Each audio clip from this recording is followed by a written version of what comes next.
Existe una narrativa económica que se repite con pequeñas variaciones en casi todos los países de ingreso medio. Dos personas que estudian, que trabajan, que hacen lo que el sistema les indica que deben hacer y que aún así viven con una tensión financiera permanente que no logran explicar del todo. No es que gasten mal, no es que sean irresponsables, es que están atrapados en una ecuación que el mercado diseñó para absorber exactamente lo que ellos producen.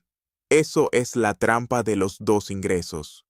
Y entenderla no es un ejercicio de finanzas personales, es un análisis de cómo los mercados de vivienda, crédito y consumo se adaptan estructuralmente al poder adquisitivo agregado de los hogares, capturando sistemáticamente el excedente que la incorporación de un segundo ingreso debería generar. Para entender la magnitud de lo que está ocurriendo, hay que empezar por el cambio estructural que transformó la composición de los hogares trabajadores en las últimas décadas. En la generación anterior, el modelo dominante en América Latina era el del hogar con un ingreso principal y un ingreso secundario potencial. Ese segundo ingreso, generalmente el de la mujer que se incorporaba al mercado laboral, funcionaba como reserva. No estaba comprometido en los gastos fijos. Era el colchón, la capacidad de respuesta ante shocks. Era liquidez estratégica en forma humana. Ese modelo no era justo en términos de distribución de cargas domésticas ni de oportunidades laborales, pero tenía una propiedad financiera que frecuentemente se pasa por alto. Generaba margen. El hogar operaba con una capacidad de gasto menor que su ingreso máximo posible, y esa diferencia era resiliencia. Lo que ocurrió en las décadas siguientes fue simultáneamente un avance social y una trampa económica.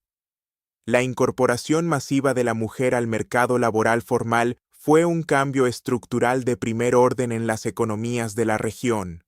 Aumentó la oferta laboral, elevó el ingreso disponible de los hogares y expandió la base de consumidores. Pero el mercado, con la lógica que le es propia, respondió a ese aumento de poder adquisitivo de la única forma que conoce, ajustando los precios hacia arriba. Elizabeth Warren, hoy senadora por Massachusetts, pero entonces profesora de Derecho en Harvard, especializada en quiebras y finanzas del consumidor, documentó este fenómeno con una precisión que sigue siendo relevante décadas después de su publicación. En su análisis de miles de familias de clase media norteamericana que llegaron a la insolvencia, Warren y su hija identificaron un patrón contraintuitivo. Las familias con dos ingresos no eran más estables que las de una generación anterior con un solo ingreso. En muchos casos eran más vulnerables. La razón era exactamente la que acabamos de describir. El segundo ingreso, en lugar de convertirse en ahorro o en inversión, se incorporó a los gastos fijos, hipotecas más grandes, cuotas más altas, compromisos financieros de mayor plazo. Y cuando ese segundo ingreso desaparecía por cualquier razón, la estructura completa colapsaba porque había sido dimensionada asumiendo que ambos flujos estarían disponibles de forma permanente y simultánea. Este fenómeno tiene un nombre técnico en economía. Es la paradoja del ingreso dual. Y aunque el trabajo de Warren se centró en Estados Unidos, el mecanismo es universal porque responde a la lógica del mercado, no a características específicas de ninguna economía. En América Latina, sin embargo, el efecto se amplifica por tres factores que no estaban presentes con la misma intensidad en el contexto norteamericano que Warren estudió. El primero es el costo del crédito. En la mayoría de las economías de la región, las tasas de interés al consumidor son estructuralmente más altas que en economías desarrolladas. Esto significa que cuando un hogar de dos ingresos accede a crédito, que es precisamente lo que el sistema facilita y promueve cuando detecta mayor capacidad de pago, el costo financiero de ese crédito es desproporcionadamente elevado. Una hipoteca en México, Colombia o Brasil puede implicar tasas efectivas que en términos reales duplican o triplican lo que un hogar similar pagaría en España o Alemania. El hogar latinoamericano de 2 ingresos no solo se endeuda más, se endeuda más caro. El segundo factor es la velocidad de ajuste de los costos de la canasta básica de un hogar funcional.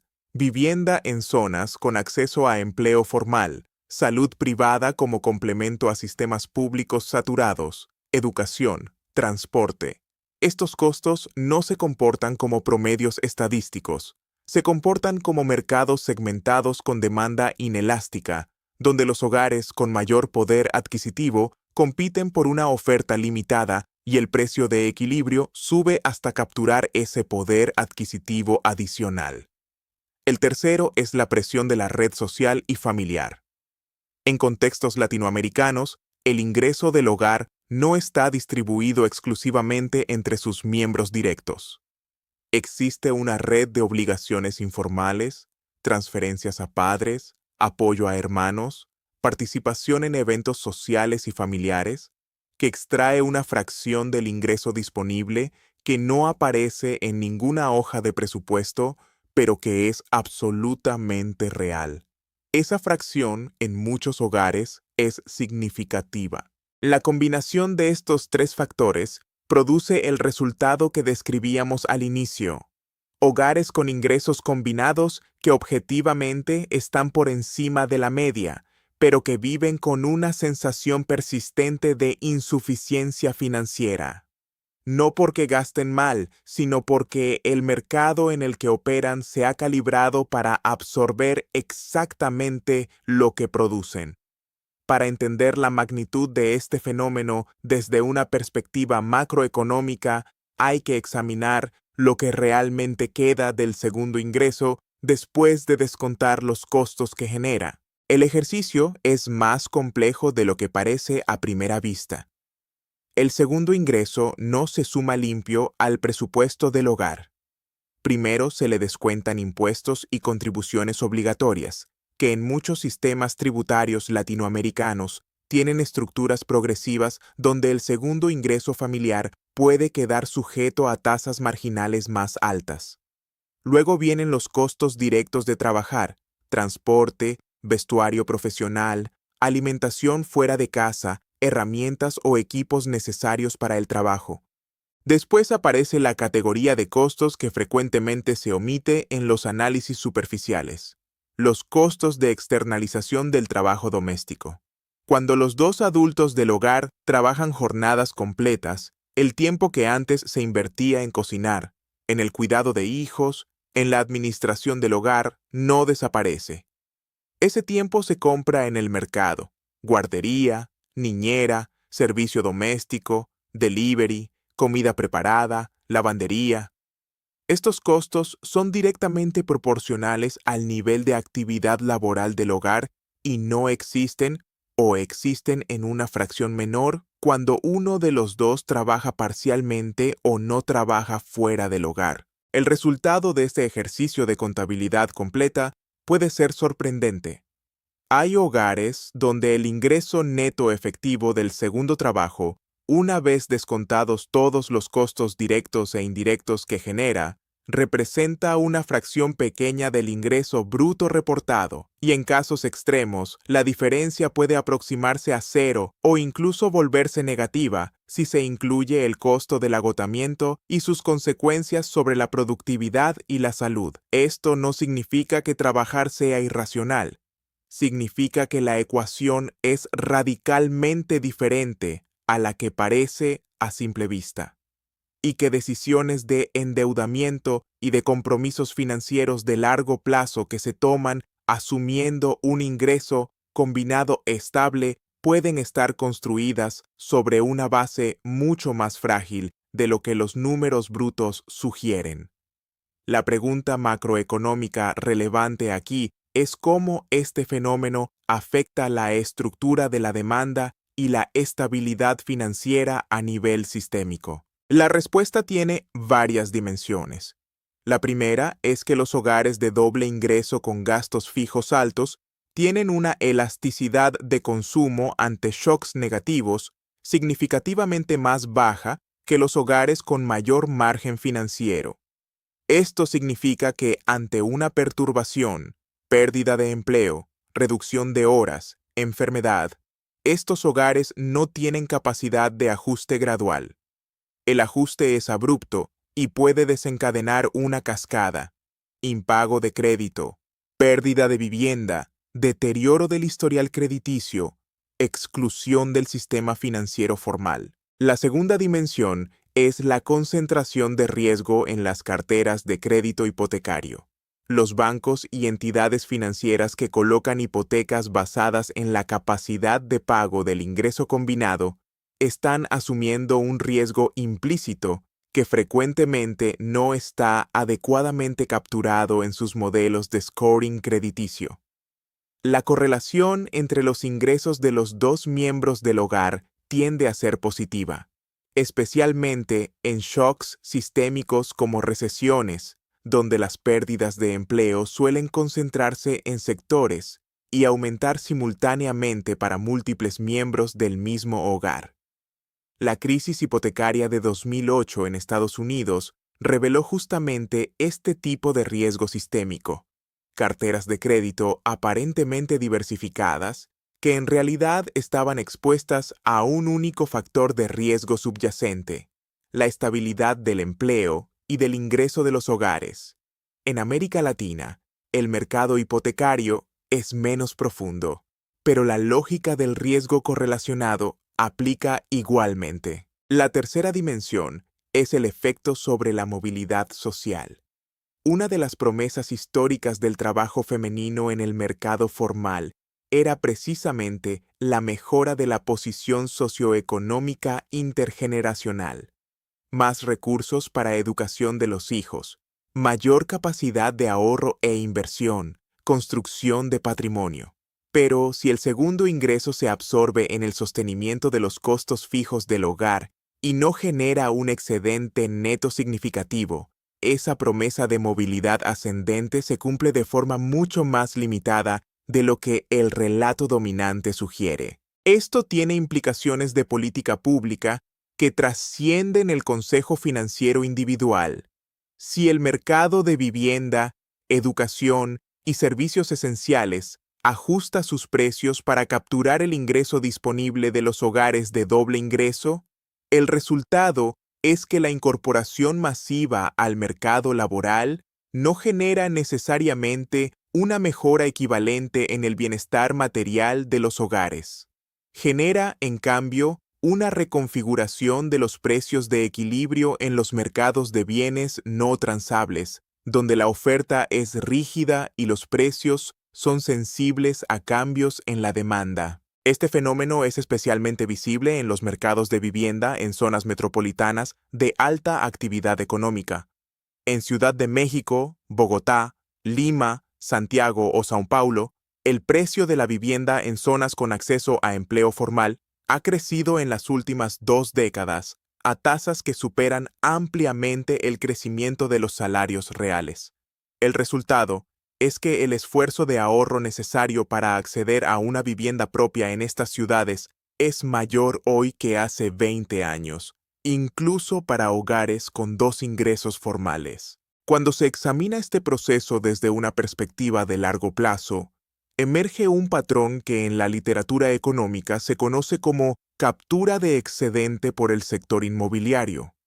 El crecimiento de la productividad laboral y el aumento del ingreso disponible de los hogares no se traducen en mejora del bienestar material en la misma proporción, porque una fracción creciente de ese ingreso adicional termina fluyendo hacia los propietarios de activos inmobiliarios en zonas de alta demanda. Esta dinámica tiene una implicación directa sobre la acumulación de patrimonio.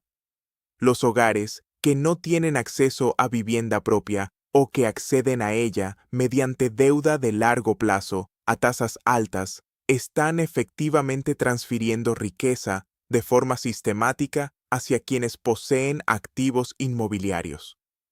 Y dado que la distribución de la propiedad inmobiliaria tiende a estar correlacionada con la riqueza previa, este proceso contribuye al ensanchamiento de la brecha patrimonial entre hogares, independientemente de la evolución de los ingresos laborales. Desde la perspectiva de los mercados financieros, la fragilidad del hogar de doble ingreso con alto endeudamiento es una variable de riesgo que tiene implicaciones para múltiples clases de activos. Las carteras de crédito hipotecario y al consumo de los bancos que operan en América Latina están expuestas a este riesgo de forma directa. En un entorno de tasas de interés altas, como el que prevalece en la región, los hogares que tomaron deuda de largo plazo en condiciones de menor estrés financiero enfrentan una compresión creciente de su margen disponible, y los que están próximos al límite de su capacidad de pago son los primeros en convertirse en incobrable cuando ocurre cualquier perturbación. Los indicadores de morosidad en crédito hipotecario y al consumo en varios países de la región, aunque aún en niveles manejables en términos sistémicos, mostraron deterioro gradual durante 2023 y 2024. No es una señal de crisis inminente, pero sí es una confirmación de que la tensión financiera que describimos a nivel de hogar individual se está acumulando en los balances del sistema bancario. Para los inversores con exposición a bonos de bancos latinoamericanos, a REITs o a fondos de crédito al consumo en la región, este contexto sugiere cautela ante los segmentos de mayor concentración en hogares de ingreso medio con alta carga de deuda. Hay también una implicación para los sectores de consumo discrecional. Los hogares atrapados en la dinámica que hemos descrito tienen un perfil de gasto muy específico: consumo rígido en categorías de primera necesidad, baja capacidad para el ahorro e inversión, y vulnerabilidad ante cualquier evento que altere el flujo de los dos ingresos. Esto significa que el consumo de bienes no esenciales en estos segmentos es estructuralmente más frágil de lo que los datos de ingreso combinado sugerirían. Las empresas de consumo masivo que han calibrado sus estrategias de precios y volumen, asumiendo que el ingreso dual latinoamericano genera capacidad adquisitiva real, pueden estar operando sobre supuestos más frágiles de lo que sus modelos reconocen. La salida del hogar individual de esta trampa pasa por una reconfiguración que es difícil pero no imposible. Dimensionar los gastos fijos no sobre el ingreso combinado máximo, sino sobre un ingreso de referencia más conservador, de modo que el segundo ingreso genere un excedente real que pueda destinarse a construcción de patrimonio. Pero esa salida individual, si bien es necesaria, no resuelve el problema estructural. El problema estructural requiere intervenciones de política pública que actúen sobre la oferta de los bienes que concentran la rigidez de costos del hogar: vivienda, educación, salud, transporte. Sin un aumento significativo de la oferta en estas categorías, la presión sobre los precios continuará y el mercado seguirá absorbiendo el ingreso adicional de los hogares con la misma eficiencia que ha demostrado en las últimas décadas. En ausencia de esas intervenciones, la trampa de los dos ingresos no es un problema transitorio ni una fase de ajuste. Es el estado de equilibrio de un mercado que ha aprendido a capturar el excedente que genera la participación dual en el mercado laboral. Y mientras ese equilibrio se mantenga, millones de hogares en América Latina seguirán experimentando la misma paradoja: trabajar más, ganar más en términos nominales y sentir que el margen financiero no aumenta. Los mercados financieros que operan en estas economías necesitan incorporar esta realidad en sus análisis de riesgo. El consumidor latinoamericano de clase media no es simplemente un hogar con ingreso medio que está creciendo. Es un hogar con ingreso medio que opera al límite de su capacidad financiera, con baja resiliencia ante shocks y con una estructura de gastos que hace que cualquier perturbación en el ingreso tenga consecuencias desproporcionadas. Entender eso no es pesimismo. Es el tipo de lectura que diferencia un análisis de superficie de un análisis que captura el latido real de los mercados,